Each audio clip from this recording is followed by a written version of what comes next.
देवादिदेव 1008 श्री भगवान महावीर स्वामी की जय जय जय। अहिंसा परमो धर्म की जय जय जय। परम पूज आचार्य गुरु श्री विद्यासागर जी महाराज की जय जय जय।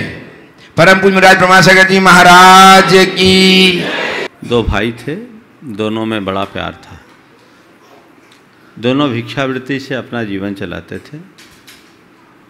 एक बार दोनों के बीच किसी बात को लेकर मनमुटाव हुआ और बड़े भाई ने छोटे भाई से कहा कि अब हम साथ नहीं रहेंगे। छोटे ने कहा जैसा आप ठीक समझे। बड़े ने कहा ऐसा करता हूँ, हमारे पास जो भी संपत्ति है उसे आधा आधा बांट लेता हूँ, जैसा आप ठीक समझे। ये कोई बात हुई? मैं तुझसे 10 साल बड़ा, आज जो कुछ भी इकट्ठा हुआ है उसमें मेरी भूमिका ज़्यादा है, तू बराबरी का लेगा? नहीं, मैं 70% अपने पास रखता हूँ, 30% तुम्हें देता हूँ, जैसा आप ठीक समझे। ये कोई बात हुई? अभी तू कर लेगा और बाद में लोग कहेंगे अरे उसने सब अपने आप हड़प लिया, इसको कुछ नहीं दिया। जैसा आप ठीक समझे। अपने पास एक सोने का कटोरा है, क्या करना है उसे? बोले जैसा आप ठीक समझे। मैं रख लूं? जैसा आप ठीक समझे। अरे मैं रख लूंगा तभी लोग कहेंगे कि सब भाई नहीं रख लिया। ऐसा करते हैं, उसको टुकड़े करके आधा आधा बांट लेते हैं, जैसा आप ठीक समझे। तो जब आधा आधा करेंगे तो ना मेरे काम का रहेगा ना तेरे काम का रहेगा। तो एक काम करता हूं, इसे तू ही रख ले, जैसा आप ठीक समझे।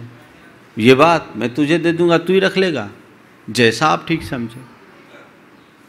सामने वाले ने कहा कि तू लड़ना नहीं चाहता क्या? बोले मैं लड़ना नहीं चाहता, जैसा हूँ वैसा रहना चाहता हूँ।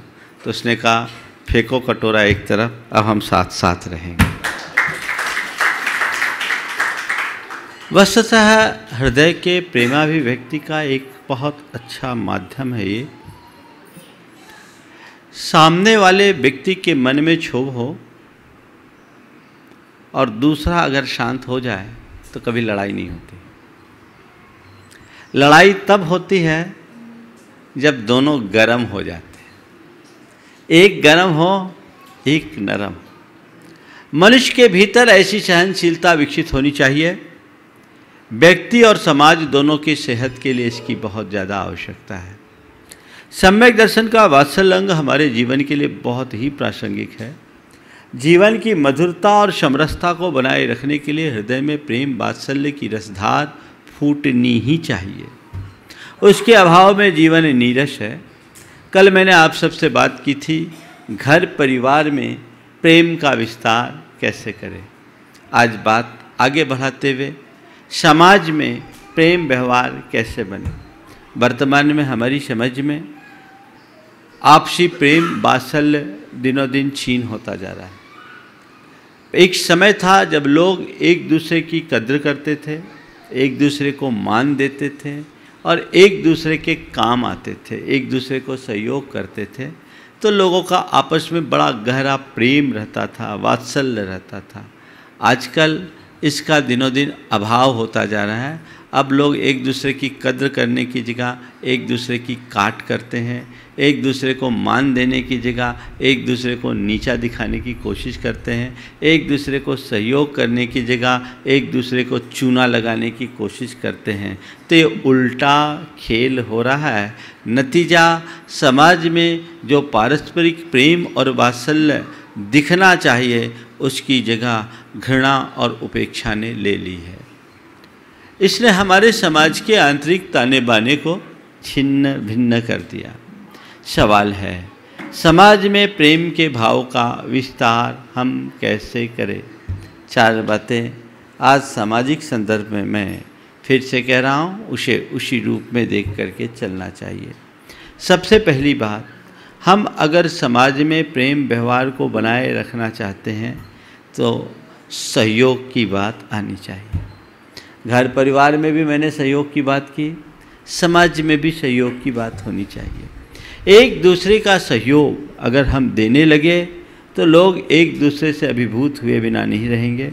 इससे जहाँ प्रेम वात्सल्य बढ़ेगा वहीं हमारी सामाजिक ताकत भी दिखेगी, सामाजिक शक्ति भी दिखेगी। हमारे यहाँ प्राचीन काल में एक दूसरे को सहयोग देने की बहुत ज़्यादा प्रवृत्ति थी। लोग एक दूसरे के काम आते थे तो लोग जीवन भर एक दूसरे के साथ जुड़े रहते थे। आजकल इनका दिनों दिन अभाव हो रहा है। हम अपनी पुरानी व्यवस्थाओं को देखें, लोग किस तरीके से सहयोग देते थे और उस सहयोग के बदौलत लोग एक दूसरे को कितना मजबूत बनाए। आज वो चीज़ें लगभग समाप्त प्राय होते जा रही है, जिसे वापस पुनर्स्थापित करने की ज़रूरत है। दो एक उदाहरण मैं आप सबके बीच रखते हुए अपनी बात को आगे बढ़ा रहा हूँ। जब मैं पश्चिम बंगाल में था तो मुर्शिदाबाद डिस्ट्रिक्ट में गया। मुर्शिदाबाद डिस्ट्रिक्ट कभी भारत की आर्थिक राजधानी हुआ करती थी। वहाँ एक गांव है औरंगाबाद। औरंगाबाद में 25 परिवार हैं जैनों के। जब मैं वहाँ गया तो मैंने पूछा कि आप लोग यहाँ कब आकर के बसे। सब राजस्थान के बाय से आके बसे थे। तो वहाँ के अध्यक्ष थे उस समय ताराचंद जी सेठी। उन्होंने कहा, महाराज हम लोगों के यहाँ बसने की बड़ी अलग कहानी है। बोले क्या हुआ? बोले हमारे यहाँ बहुत गरीबी थी और हमारे दादा परदादा काम की तलाश में यहाँ आए थे। यहाँ का एक जागीरदार एक श्वेतांबर भाई थे। उनको मालूम पड़ा कि 2 मारवाड़ी भाई काम की तलाश में रामपुर हाट आए हुए। लगभग 70-80 किलोमीटर का अंतराल है आपके जाकर के औरंगाबाद और रामपुर हाट में, इतना ही है ना। अब उनको मालूम पड़ा है केवल कि 2 मारवाड़ी भाई आए हैं काम की तलाश में।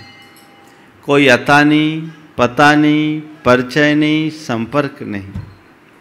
लेकिन भावना क्या होती है वो मैं आपको बता रहा हूँ।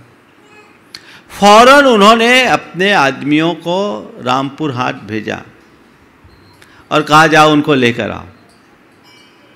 आने पर अपने गद्दी में ठहराया, बासे में भोजन कराया। उनका बासा चलता था। बासा यानी भोजनालय। भोजन करो रहो। 1-2 दिन देखा और 2 गठान माल दिया। बोला लो बेचो और कमाओ। इनमें लगनशीलता थी, हुनर था, इनने सफलता पाई। आगे चल कर के उनने उनको वहाँ बसा लिया, रहने के लिए घर के लिए जगह दिया, मंदिर के लिए स्थान दिया। ये नतीजा कि उस समय लगभग 125 वर्ष हो गए थे, 10 साल पुरानी बात है। और तब और अब में वहाँ सब के सब परिवार सुसंपन्न परिवार है। 25 परिवार हैं और एक परिवार भी कमज़ोर नहीं है। कैसे सहयोग किया आप सोच सकते हैं? आज अगर तुम्हारा सगा भाई भी हो और ऐसी कोई स्थिति हो तो तुम क्या सहयोग करोगे? मारवाड़ी समाज में सहयोग की बड़ी प्रगाढ़ भावना थी, इसलिए पूरे विश्व में मारवाड़ी बहुत तेजी से फैले और पनपे। एक कहावत विकसित हुआ, जहाँ न जाए बैलगाड़ी वहाँ जाए मारवाड़ी। ये पारस्परिक सहयोग की भावना का एक उदाहरण है। क्या आज हम ऐसा नहीं कर सकते? तुम किसी को आर्थिक सहयोग दो ये मैं नहीं कहता, पर क्या व्यावसायिक सहयोग नहीं दे सकते?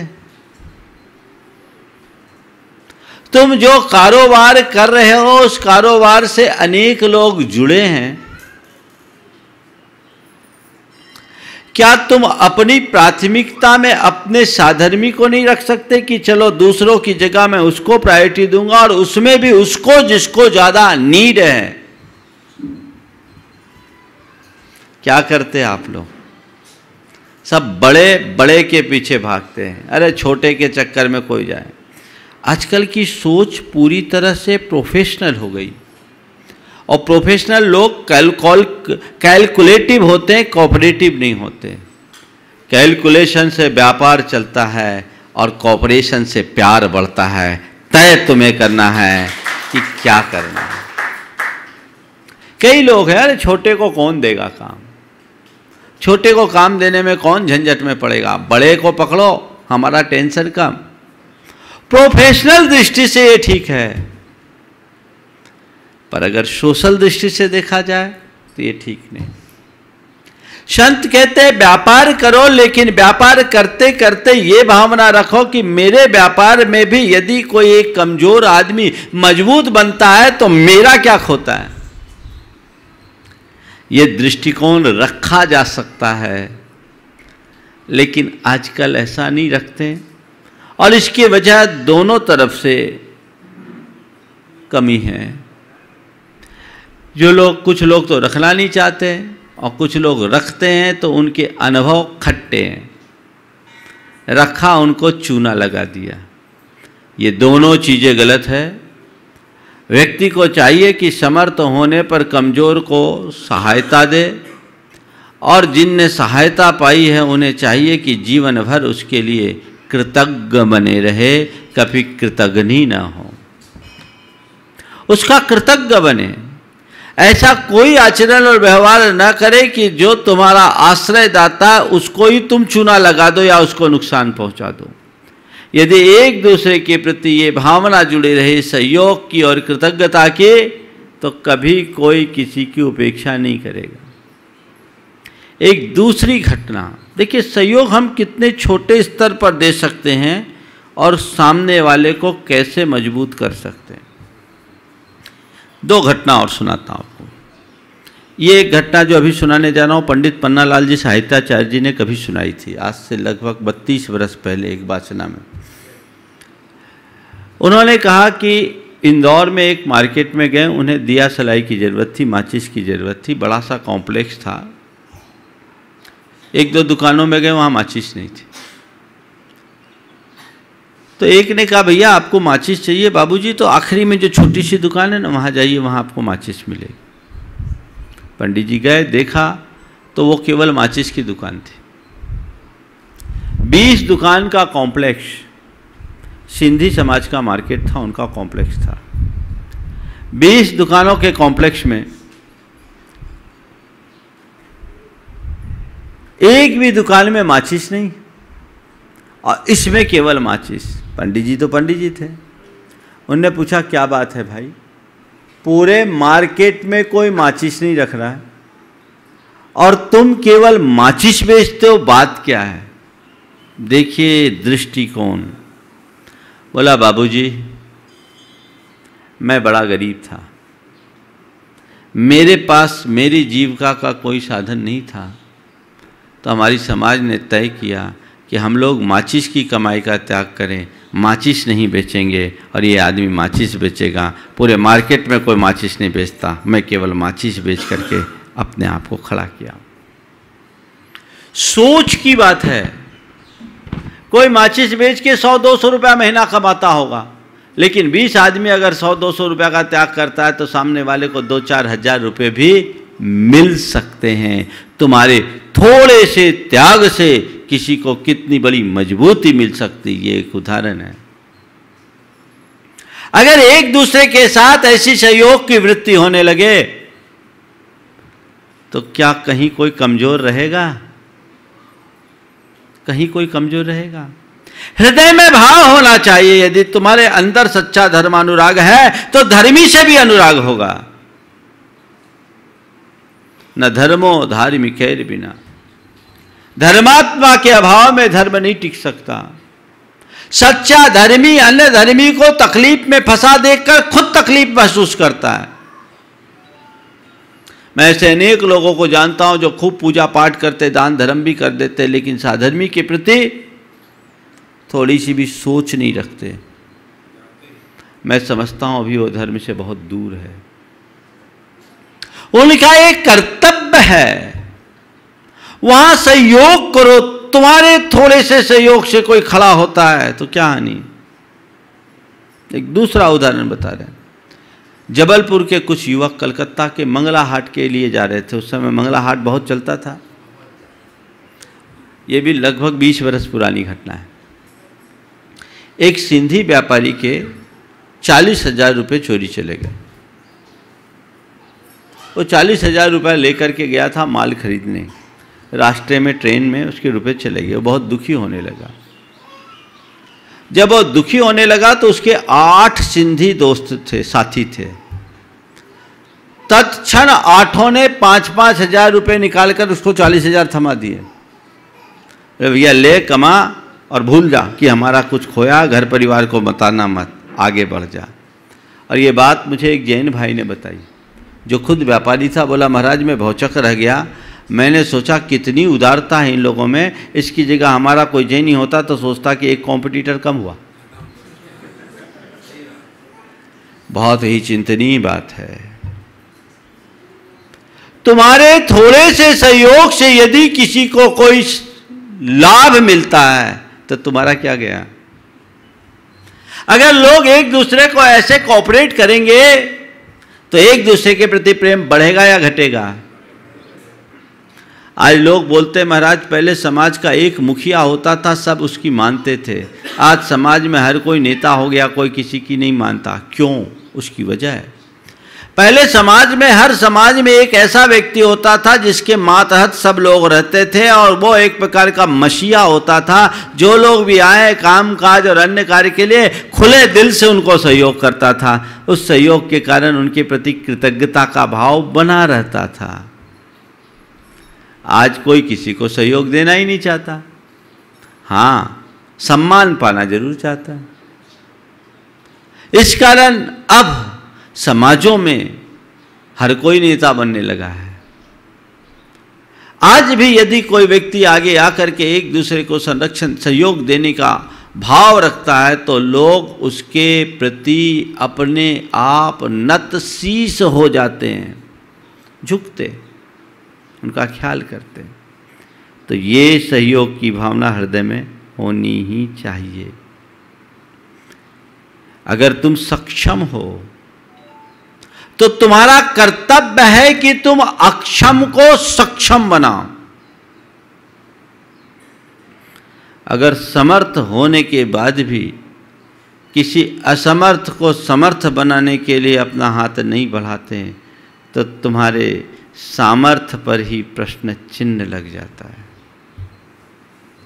आज तुम समर्थ हो, किसी की शिक्षा के लिए अगर तुम्हारा थोड़ा सा सहयोग हो, कोई टैलेंटेड बच्चा है, पिताजी 5-10 हजार रुपये महीना कमाते हैं, अब उस टैलेंटेड बच्चे को इंजीनियरिंग की पढ़ाई करनी है, उसको सीए बनना है, उसको एमबीए की पढ़ाई करनी है, उच्च शिक्षा में जाना है, उसके पिताजी तो उसे पढ़ाने में असमर्थ हैं।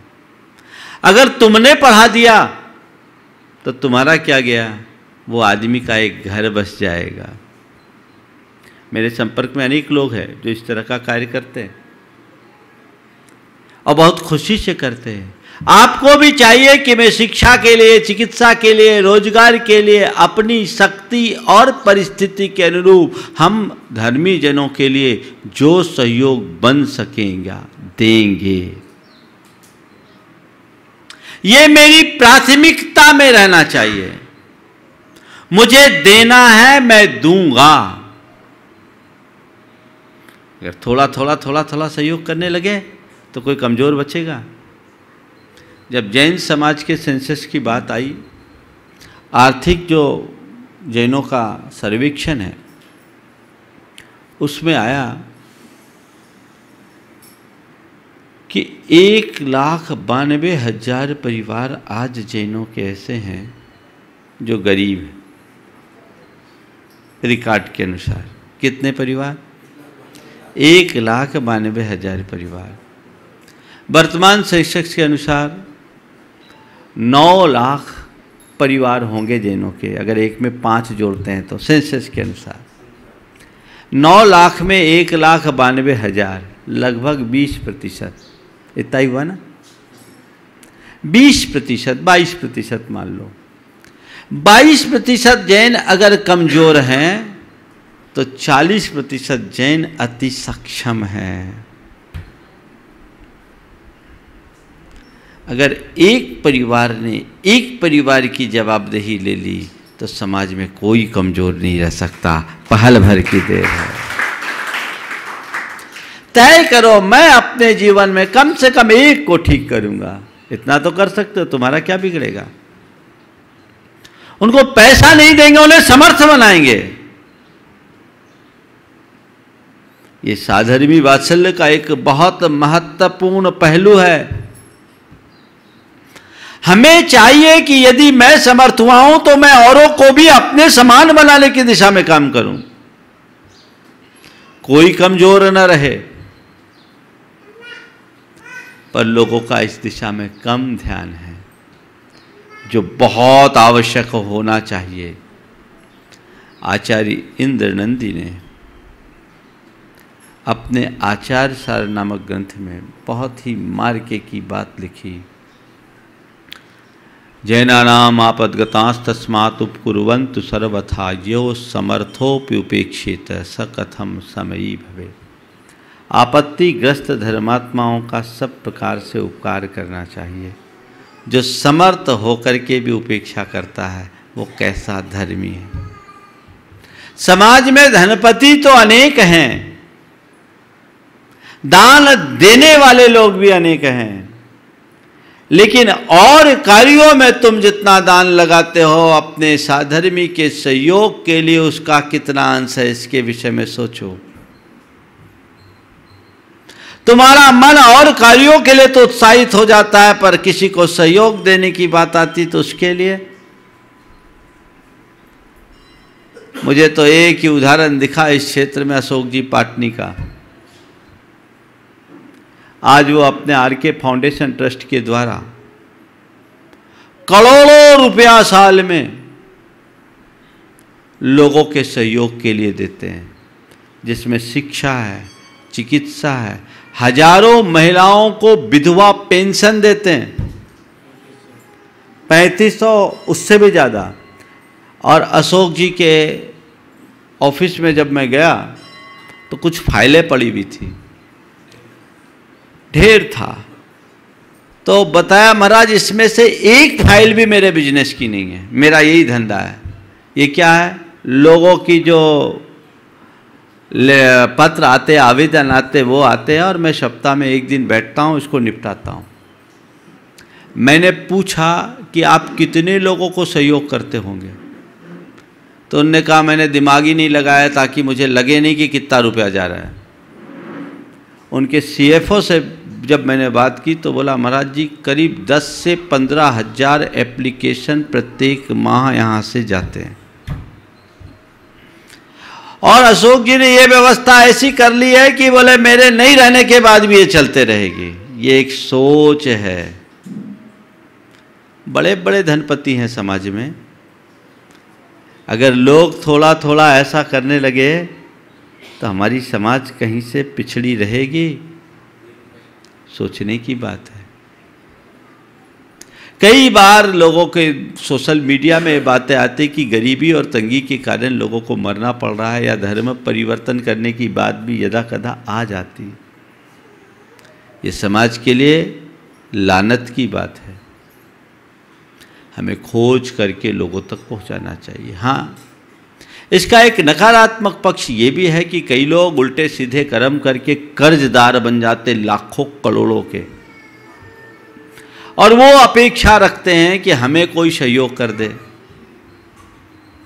और नहीं हो तो उसे फिर समाज को गालियां देना शुरू कर देते। एक बात मैं बोलता हूँ, बड़ों की कृपा उनकी करुणा है, हमारा अधिकार नहीं।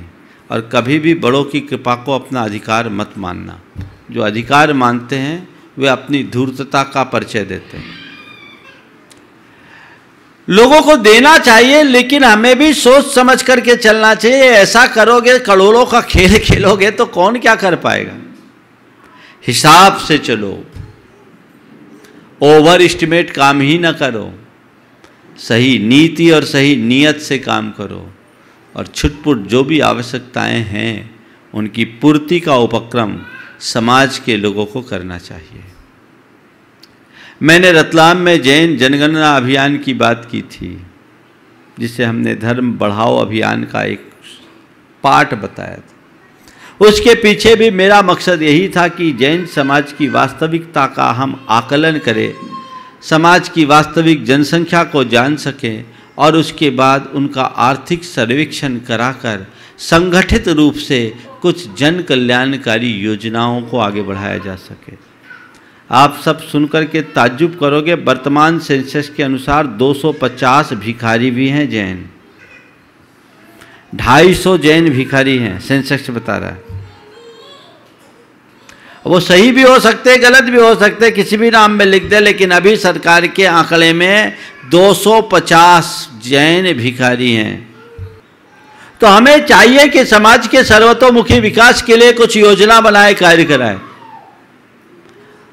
हमने उस दिशा में लोगों को प्रेरणा देना शुरू कर दी है और आज मैं आह्वान करता हूं तमाम लोगों से जो इस तरह के कार्य में अपनी रुचि रखते हैं, इस योजना से जुड़े।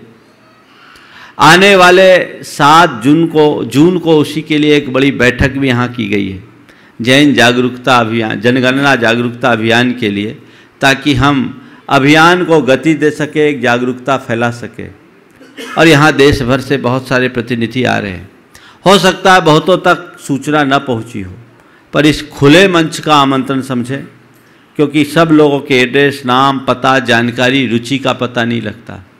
लेकिन पूरे देश के उन तमाम लोगों को मैं आह्वान करता हूँ जो इस कार्य में रुचि रखते हैं और जो चाहते हैं कि मैं अपनी शक्ति और संसाधन को समाज के कल्याणोन्मुखी योजनाओं में लगाऊं।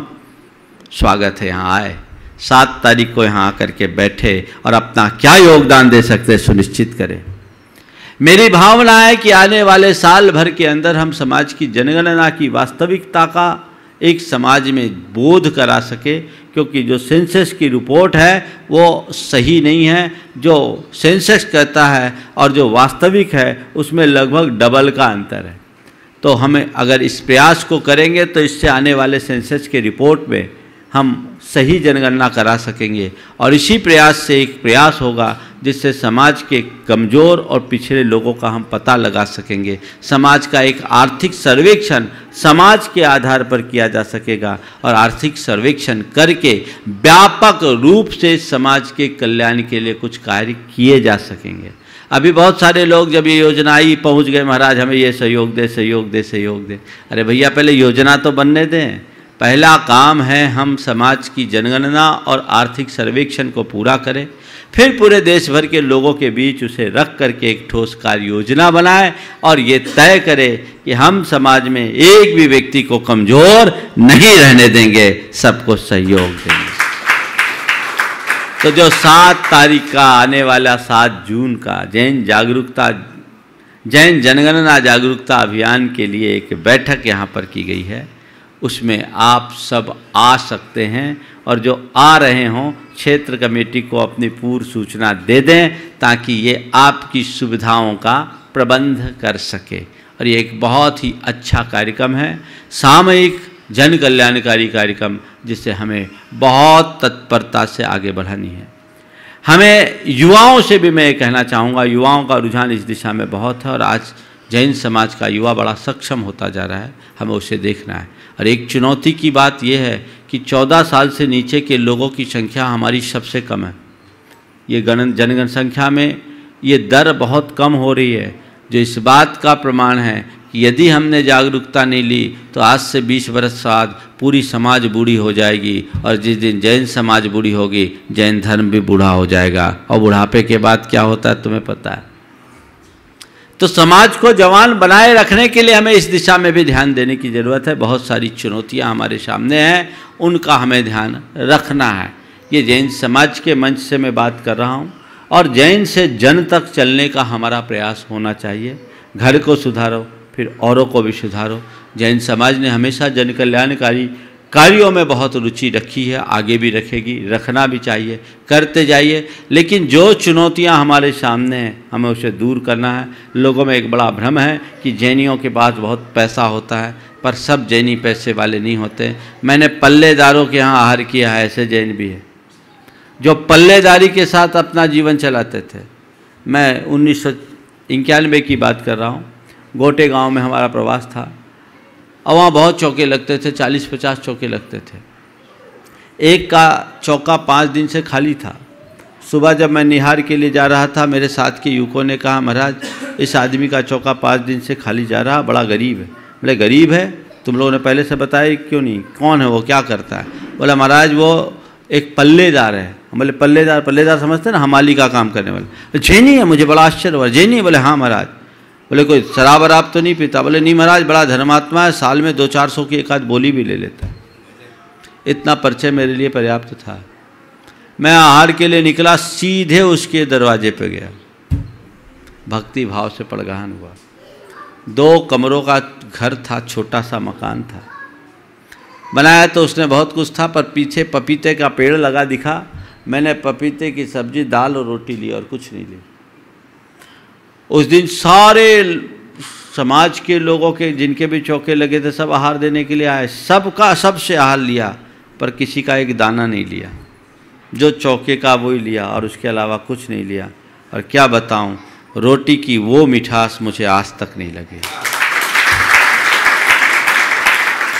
फिर मैंने समाज के लोगों को बोला महाराज पढ़ा लिखा है नहीं, कहीं भी करे ये अभी 500-700 रुपया तो रोज़ कमाई लेता है।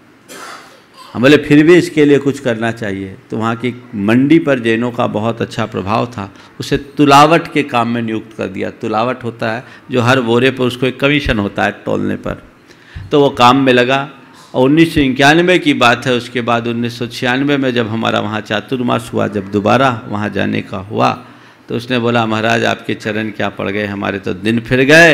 आज मेरा बेटा कॉन्वेंट में पढ़ता है और अब हम भी गांव से थोड़ा थोड़ा माल ला करके बेचते हैं, गल्ले का एक छोटा सा धंधा चालू करते हैं। मैं ये कह रहा हूँ, ये भी हमारे समाज की एक तस्वीर है। ये जन समाज को मालूम होना चाहिए। जैनियों में भी आज ऐसे गरीब लोग हैं जिनका आपको पता नहीं। मैंने निकट से देखा है, मैं सागर में था। ये झलक आप लोगों के बीच होनी चाहिए और इसे सुधारने का दायित्व तो सारी जैन समाज को है। और फिर जैन से जन तक बढ़ने की बात होनी चाहिए। सागर में था, एक 14 साल की बच्ची और उसके साथ 16 साल का उसका भाई आया। भाई का हाथ पूरा जला हुआ था, फोके पड़े हुए थे। उसकी बच्ची थी। आकर के बच्ची ने कहा महाराज मदद चाहने हैं। बुंदेलखंडी में बोला मदद चाहने हैं, यानी मदद चाहिए। बोले क्या बात हो गई, क्या हो गया? हमारी माँ के पाँव कटने हैं, माँ का पैर कटना है। क्या हो गया पूरा बताया। पैर में इन्फेक्शन था, पैर कटना था, 30,000 रुपये का खर्चा था। क्या करते हो? बोले हमारे पिताजी बीमार हैं। भैया बोला मैं एक होटल में कप बस्सी कर धोता हूँ। और उस लड़की ने बोला हम बासन माजत हैं, बर्तन माजते। मेरा हृदय अंदर से एकदम उद्वेलित हो उठा। बोले ये क्या मामला है? जहाँ वो रहते थे मैंने एक से पता लगाया कि पूछो, क्योंकि बहुत से फर्जी लोग भी आ जाते हैं। वास्तविकता थी। मैंने कहा ठीक है, अब तुम आए हो, तुम्हारी व्यवस्था होगी। एक बहन बैठी थी, यूनिवर्सिटी के प्रोफेसर थी। वो उसी दिन अपनी सैलरी लेकर के आई थी और उसके पर्स में करीब 17,000 रुपये थे। उसने निकाल करके वहीं दे दिया। काम तो उससे चलना नहीं था। मैंने उसका पूछा, रिपोर्ट देखा और मैंने कहा तुम्हारा ऑपरेशन हो जाएगा, चिंता मत करो। डॉक्टर सुभाष जकेरिया हैं, गुणैतन के ट्रस्टी हैं भोपाल के, बहुत बड़े आर्थोपेडिक सर्जन और गरीबों के मसीहा। मैंने उन तक समाचार भिजवाया और भोपाल में ही एक अजीत जी पाटनी हैं, बहुत अच्छे सामाजिक कार्यकर्ता। उनको मैंने कहा, कहलवाया कि एक ऐसा पेशेंट है, इसको ठीक करना है। डॉक्टर साहब ने सहज स्वीकार किया। भागोदय के एम्बुलेंस से उस महिला को भिजवाया। डॉक्टर साहब ने उसका ऑपरेशन किया और पाटनी जी ने उनकी बाहरी व्यवस्था की और वो बच गए। लेकिन मेरा आपसे कहना है, थोड़ा उधर भी झांक कर देखो। समाज का ये भी एक चित्र है। जो लोक धारणा है कि जैनी सब पैसे वाले हैं, ये धारणा गलत है। तो जो जैनी पैसे वाले हैं उन्हें चाहिए कि जो वाकई में गरीब है, पहले स्तर में उनका उत्थान करे। और एक बात और बताऊं, दूसरे गरीबों का तो बीपीएल ईपीएल सब बन जाता है, जैनियों के लिए तो कहीं से कोई मदद नहीं, न सरकार से न बाहर से। तो तुम्हारा ये दायित्व है। आज महाराष्ट्र में आप जाओगे तो बहुत सारे जैन खेतीहर मजदूरी कर रहे हैं। बुंदेलखंड में भी कुछ गरीब हैं और भी गरीब हैं जिनका हमें पता नहीं लगता। मुश्किल यह है कि उजाले में रहने वाले व्यक्ति को अंधेरे में कुछ दिखता नहीं, अंधेरा वाले को तो उजाला वाला दिख जाता है। तुम समर्थ हो तो तुम्हें गरीबी का एहसास नहीं है और गरीबों का एहसास नहीं है। पता लगाकर उस दिशा में कुछ सार्थक प्रयास करना चाहिए और सहयोग देने की मनोवृत्ति को हृदय से जगाना चाहिए। हम ये लक्ष्य बनाए कि मुझे सहयोग देना है, जितना बन सके दें। और इसके लिए चाहिए कि हम सामूहिक स्तर पर कुछ एक प्लेटफॉर्म तैयार करें। इंडिविजुअली देते हैं कुछ लोगों को दे देते हैं, संस्कार में रहते हैं, लेकिन इसके बाद सब तक बात नहीं पहुंच पाती। जिनकी अप्रोच हो गई उनका काम हो गया, जिनको अप्रोच नहीं मिली उनको तो बेचारे को ऐसे ही भटकना पड़ता है। ऐसे बहुत सारे लोग हैं। हमें इसे अपने एक मिशन का अंग बनाना चाहिए और तय करना चाहिए कि हम समाज को पूरी तरह से समर्थ बना सके। समाज में एक भी अशिक्षित ना हो, एक भी अशक्त ना हो, एक भी गरीब ना हो और एक भी कमज़ोर ना हो। ये प्रयास और ये संकल्प समाज का होना चाहिए।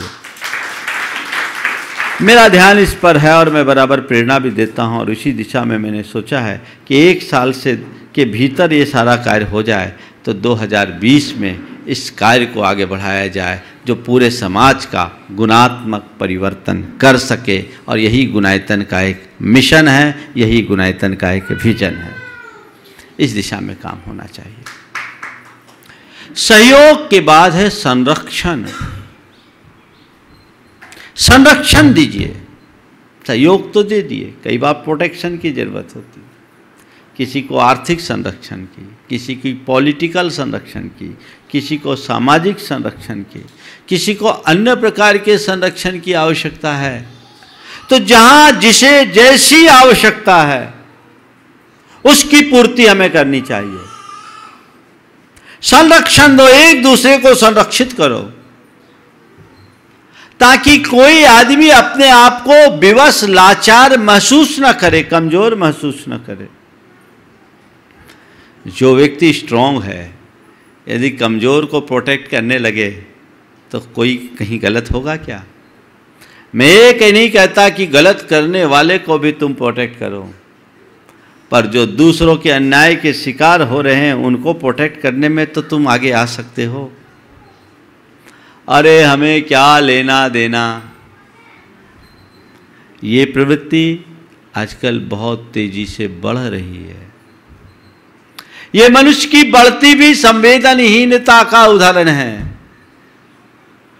हमें इससे बचना चाहिए। संरक्षण की वृत्ति को बढ़ाना चाहिए। अगर हमने थोड़ा सा संरक्षण किसी को दे दिया तो कोई भी व्यक्ति पनप सकता है, फल फूल सकता है, उसको कोई दिक्कत नहीं हो सकती। आप चाहे शासन में हो, प्रशासन में हो या किसी राजनीतिक क्षेत्र में हो या और कहीं, आज के समय में एक दूसरे के लिए प्रोटेक्ट करने की महती आवश्यकता है। संरक्षण दीजिएगा तो सुरक्षित रहिएगा। आजकल लोग गलत को संरक्षण दे देते हैं, ये एक बहुत बड़ी बेवकूफ़ी है। सही व्यक्ति को आपको संरक्षण देने में कोई कंजूसी नहीं करना चाहिए। जहां जैसा मौका आए संरक्षण दीजिए। बहुत फर्क पड़ता है, बहुत फर्क पड़ता है, जीवन बदल जाता है। देखिए मैं आपको बताता हूं, एक युवक जो अपनी गलत नीतियों के कारण कर्जदार बन गया, बड़ा कर्ज, सुसाइड करने की मानसिकता बना ली। उसकी उस स्थिति में उसके एक मामा के मित्र थे, बहुत सक्षम। वो उसके हुनर को जानते थे। ये लड़का तो है तेज घोड़ा, गलत नीति अपनाई, ओवर एस्टिमेट काम किया, इसलिए आज कर्जदार बन गया। लेकिन इस लड़के को अगर सही डायरेक्शन दिया जाए और सही ढंग से संरक्षण दिया जाए तो ये उठ के फिर से खड़ा हो सकता है। उन्होंने उस लड़के को बुलाया, उससे उसकी सारी बातें पूछी और कहा, इतनी सी वजह से तू मरने के लिए तैयार हो गया? तेरे जैसे क्षमतावान काबिल व्यक्ति के लिए तो बहुत छोटा सा गड्ढा है, लगभग 2.25 करोड़ की देनदारी थी। बोले तेरे लिए बहुत छोटा सा गड्ढा है, तू भर लेगा, भूल जा। बस एक बात तय कर कि आगे इस गलती को नहीं दोहराएगा, भूल जा। जिसको लेना देना है अब देखेंगे। तो एक काम कर, मेरी एक दाल मिल है उसमें बैठना शुरू कर, मैं देखता हूँ। उसमें हुनर था, संरक्षण मिल गया, दाल मिल में बैठना शुरू किया और अपने अनुभवों से एक प्रकार से बीमार यूनिट को पूरी तरह प्रॉफिट में ला करके खड़ा कर दिया। बहुत तेज़ी से उसने बिजनेस बढ़ा दिया और जब बिजनेस बढ़ा उसने देख लिया अब इसका समय ठीक है, उसे अपना 30% का हिस्सेदार बना दिया। आज आकर के वो आदमी खड़ा हो गया, औरों का पैसा भी चुका दिया। ये 8 बरस पुरानी घटना है। आज खड़ा हो गया, अपने पैरों पर खड़ा हो गया। किसके बल पर? थोड़ा सा संरक्षण मिल गया। उनका क्या बिगड़ा? उनने न रुपया दिया न पैसा दिया, केवल ठीक है, और उसमें दोनों को फायदा हुआ ना फायदा? दोनों को फायदा हुआ। हम ऐसा कर सकते हैं? अब अक्सर लोग क्या करते हैं, अरे नहीं नहीं नहीं नहीं वो तो मिटा देगा, वो मिटा देगा, अपना मिटाए तो सबका मिटा देगा। अरे एक बार गिर गया तो दोबारा गिरेगा ही, ये कोई जरूरी है क्या? अब बिना गिरे खड़ा कौन हुआ ये भी तो देखो। सोच वैसी होनी चाहिए। संरक्षण जहां मुझे जिसको जितना देना है देने की कोशिश करनी चाहिए। हाँ, आंख मूंद करके मत करना, आंख खोल करके करना। अपना घर मिटा करके मत करना, लेकिन मेरा घर ना मिटे और किसी का घर बस जाए, इसमें क्या बुराई है? तो सहयोग, संरक्षण। तीसरी बात है समाज में एक दूसरे का समादर, जिसकी आज बहुत कमी होने लगी। छोटे बड़े का भेद बहुत होने लगा। लोग एक दूसरे को महत्व देना बंद कर दिए। हम एक दूसरे का समादर करें। कोई आदमी भले अर्थ से कमजोर है, लेकिन कोई जरूरी नहीं कि अर्थ से कमजोर है तो सब दृष्टि से कमजोर हो। आज जो छोटा है कल बड़ा भी बन सकता है। पुराने लोग थे जो छोटे बड़े सबका समान मूल्यांकन करते थे। आज कहाँ है ऐसा समादर का भाव? वात्सल्य कहाँ बढ़ेगा? बड़े बड़े को सब पूछता है, छोटे को कोई पूछता ही नहीं, सगा भी नहीं पूछता। लेकिन हमारी क्या परिपाटी थी सो सुनिए आप। सेठ सुगनदास जी का नाम आपने सुना होगा। सेठ सुगनदास जी आपके जाकर के लाला हरजस राय जी के पुत्र थे, जिन्होंने हस्तिनापुर का मंदिर बनाया। हमारे समाज की एक बहुत बड़ी विभूति। उनके यहाँ कोई खुशी का मौका आया, ये लाला हरजस राय की बात है, सेठ सुगनदास जी की नहीं।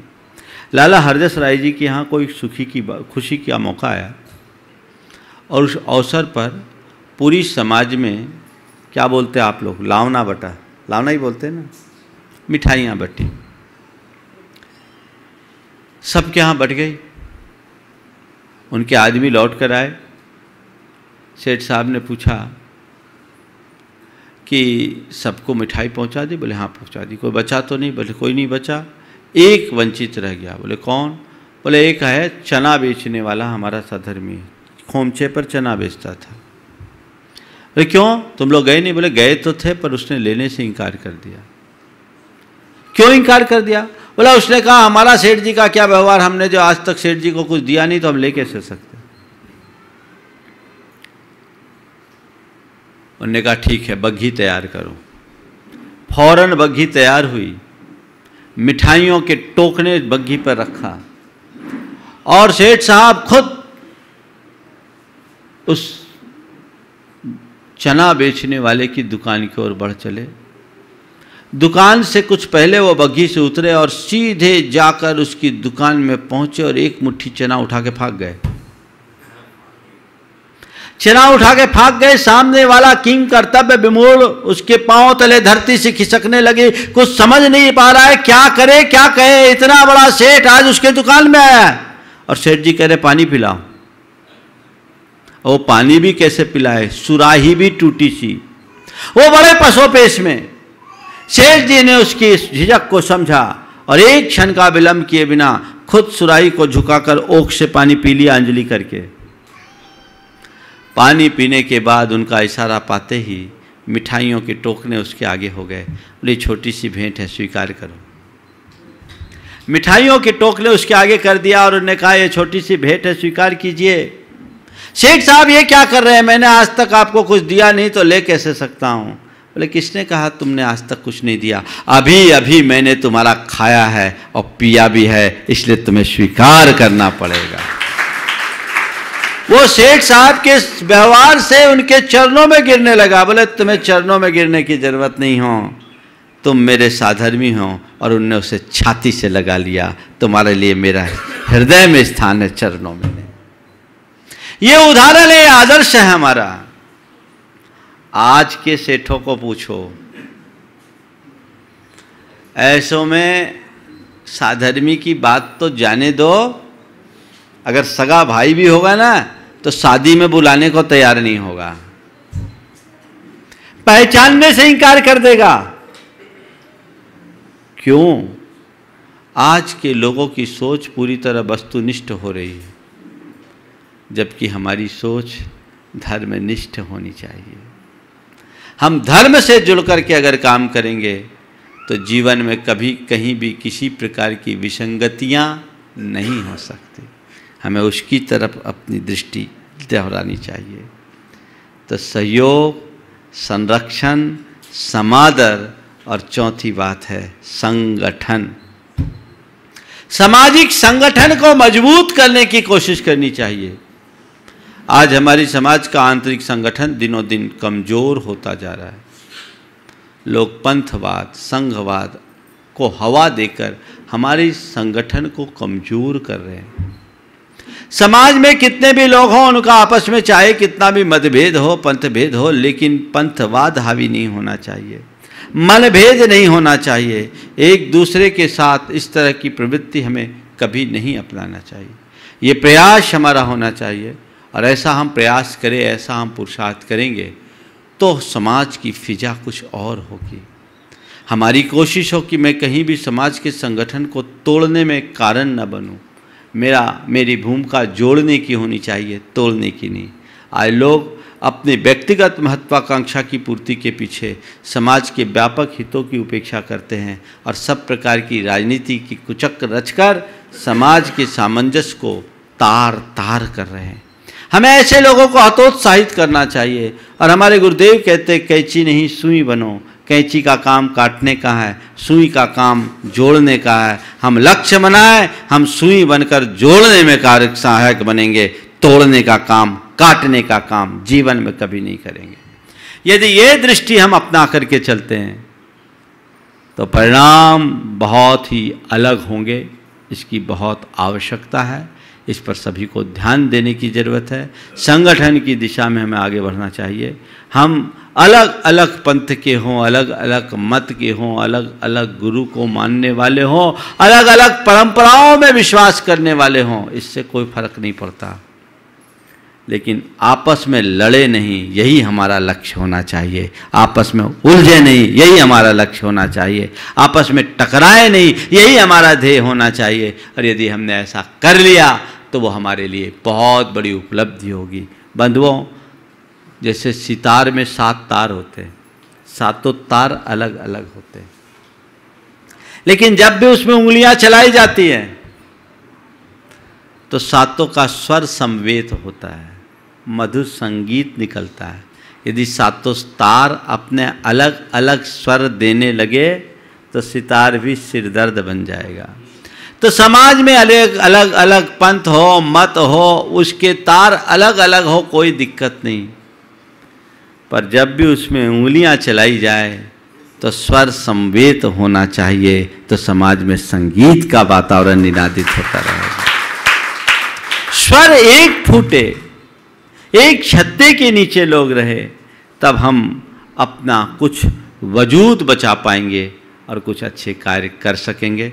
समय आप सबका हो गया है, इसलिए अधिक विस्तार न देकर जिन बातों की चर्चा मैंने आप सबसे की, इस पर गंभीरता से विचार करें और सार्थक पहल करने का प्रयास करें।